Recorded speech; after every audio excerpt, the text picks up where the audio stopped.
샬롬 류 선생의 구속사 천국열차 유도순 목사님의 신구약 성경 파노라마를 낭독하는 시간입니다. 지금은 로마서 파노라마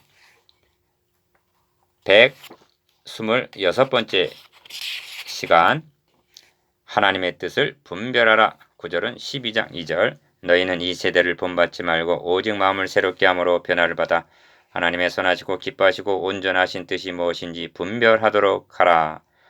1절에서 너희 몸을 하나님 기뻐하시는 거룩한 산제사로 드리라 하고 말씀한 사도는 2절에서는 몸으로 산제사로 드리는 삶을 살기 위해서는 무엇이 선행이 되어야 하는가를 말씀하고 있습니다.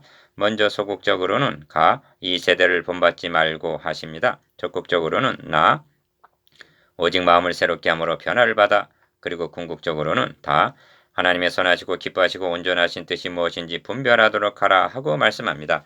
이렇게 해야만 너희 몸을 하나님 기뻐하시는 거룩한 산제사를 드릴 수가 있다는 것입니다. 1. 너희는 이 세대를 본받지 말고 하십니다. 2절 상반절. 기억. 먼저 이 세대란 무엇을 가리키는가 하는 점입니다. 이 점을 에베소서 2장 2절에서 3절까지에서는 그때 너희가 그 가운데서 행하여 이 세상 풍속을 쫓고 공중의 권세 잡은 자를 따랐으니 곧 지금 불순종의 아들들 가운데서 역사하는 영이라.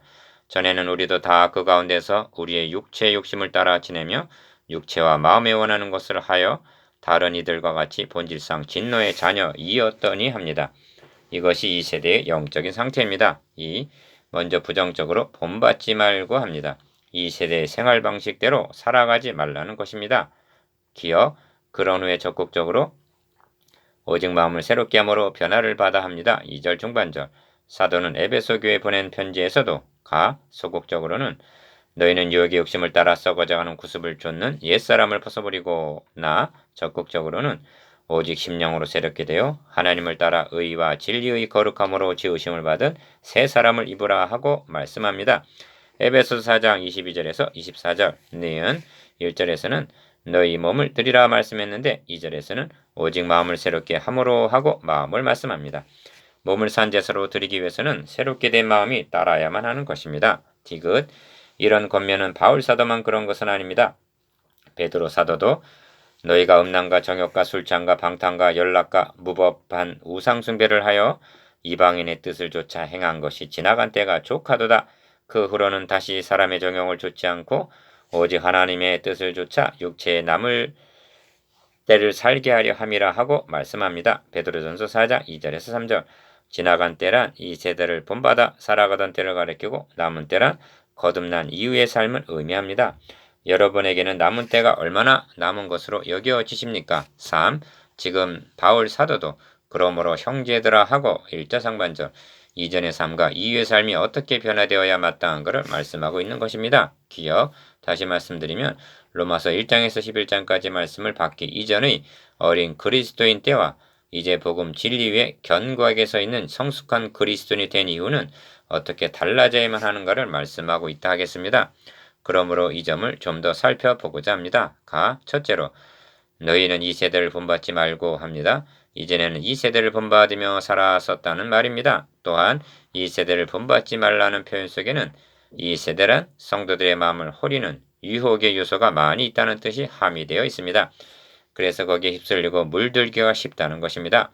실제로 성도들 가운데는 옛 습관과 행실을 끊어버리거나 벗어버리지 못하고 유혹의 욕심을 따라 썩어져가는 구습을 좇는 사람들이 있는 것입니다. 둘째로 오직 마음을 새롭게 함으로 변화를 받아 합니다. 본받지 않는 것만으로는 족하지 않습니다. 적극적으로 변화를 받아라고 말씀합니다. 여러분, 우리는 죄만 용서함 받은 것이 아닙니다. 적극적으로 의롭다함을 받은 사람들입니다. 그러므로 의롭다 하심에 합당한 의로운 삶을 살아야만 하는 것입니다. 셋째로 하나님의 선하시고 기뻐하시고 온전하신 뜻이 무엇인지 분별하도록 하라 하고 말씀합니다. 2절 하반절. 기억. 너희 몸을 하나님이 기뻐하시는 거룩한 산제사로 드리기 위해서는 하나님께서 기뻐하는 것이 무엇인지 선히 여기는 것이 무엇인지 하나님의 온전하신 뜻이 무엇인지 분별하는 것이 중요하고도 선결 문제인 것입니다. 핵심은 온전하신 뜻을 분별하는 일입니다. 니은 이 세대를 본받지 말아야만 하는 이유도 마음을 새롭게 함으로 변화를 받아야 하는 것도 하나님의 선하시고 기뻐하시고 온전하신 뜻대로 살아가기 위해서인 것입니다. 그러므로 신앙생활에 있어서 가장 중요하고도 어려운 문제가 하나님의 뜻을 아는 일이라 하겠습니다.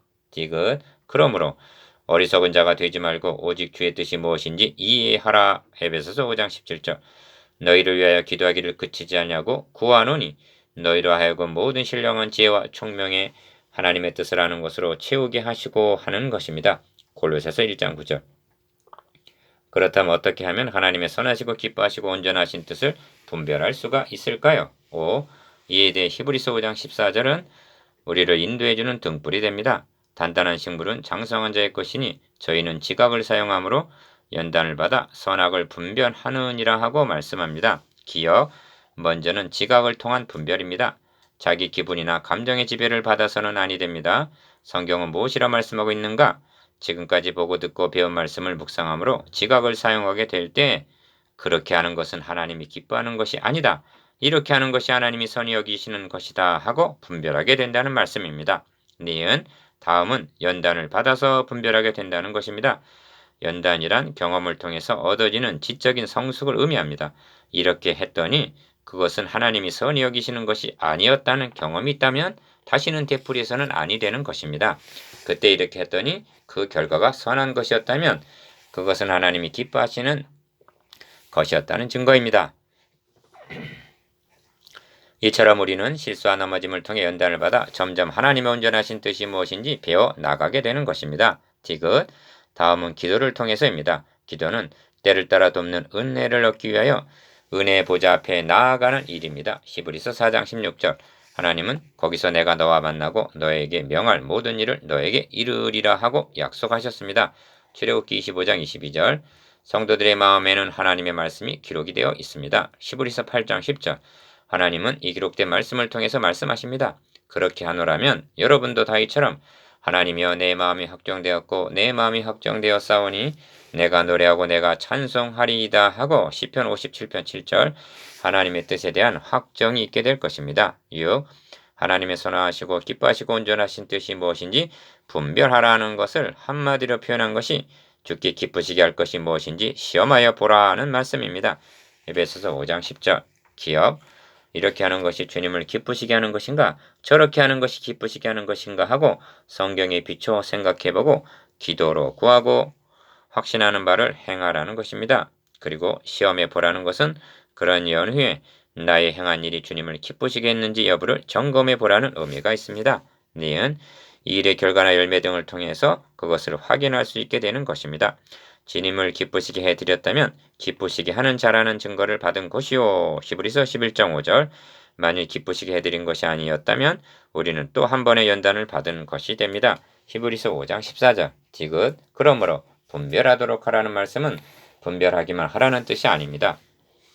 분별해서 하나님 기뻐하시는 일이면 더 많이 하고 데살로니가전서 4장 10절.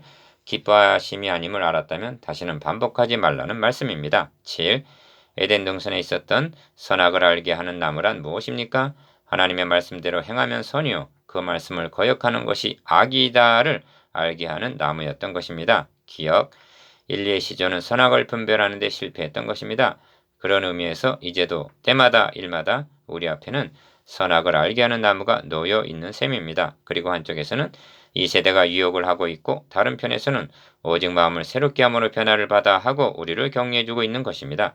하나님의 자녀들은 이를 분별하여 하나님의 선하시고 기뻐하시고 온전하신 뜻을 행해야 마땅한 것입니다. 니은 이것이 몸을 하나님이 기뻐하시는 거룩한 산제사로 드리라는 삶인 것입니다. 이와 같은 신앙생활은 신혼살림처럼 행복이 넘치는 생동감이 있는 매력적인 신앙생활인 것입니다. 묵상해 봅시다. 1. 몸으로 산제사를 드리기 위한 부정적인 면이 무엇입니까? 2. 적극적으로는 어떻게 해야만 합니까? 3. 하나님의 뜻을 분별하는 방법에 대해서 말씀해 보십시오.